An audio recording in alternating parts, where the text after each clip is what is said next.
Bueno, pues teniendo en cuenta que la moda tiene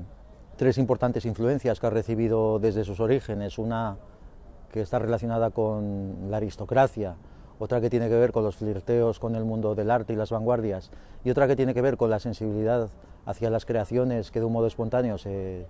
producen en la calle, pues bueno, la idea es profundizar en este último asunto, ¿no? Y para ello, pues tomar como referencia a un personaje que en los ámbitos de la moda pues tiene mucha importancia, que es el denominado Cool Hunter, el cazador de tendencias. Y bueno, de lo que se trata es, a partir de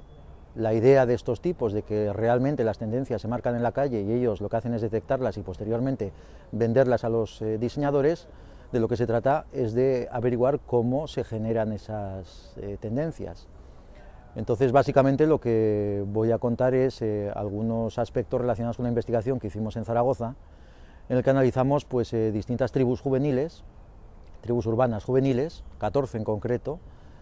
Entonces, entrevistándoles pudimos averiguar pues, algunos modos por los cuales ellos producen esos detalles estéticos que luego vienen los Cool Hunters y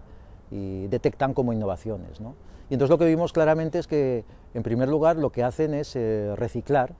es decir, son capaces de coger cualquier elemento o aspecto que haya en la calle, en la vida cotidiana, lo descontextualizan y pasan a darle una finalidad estética, es decir, el valor de uso desaparece y se inventan un valor estético, algo que por otro lado no es nuevo, porque en el mundo del arte nos encontramos con bastantes tendencias de esta clase, por ejemplo, aquella de Marcel Duchamp en 1917, cuando con una feria de arte internacional que se celebró en Nueva York, puso el famoso urinario de porcelana al revés, lo firmó como Red Marut y lo puso para escándalo de los demás. Básicamente hace lo mismo que hacía nuestro confidente punk cuando nos decía que cogía pues, chapas de los conciertos o de los bares o, por ejemplo, las cruces de los automóviles que encontraba por ahí. En el fondo lo que nos encontramos en la calle es que hay una especie de bricolage permanente, es un hacer situado, práctico, muy dinámico, muy inventivo, atento a las irregularidades, que es bien distinto al saber abstracto que desempeñan los diseñadores cuando elaboran sus modelos. Luego, por otro lado, están también muy atentos estas gentes, estas tribus, a las marcas, a las tiendas de segunda mano, a Internet, están atentos también a las tiendas donde se ubican, su relación con los bares, es decir, hay un torbellino de vida alrededor de estos detalles estéticos que son probablemente el antiguo significado de estos detalles simbólicos. Y aquí sea una paradoja, frente a la alta moda, la alta costura, que tiene detalles estéticos fríos, sin significado.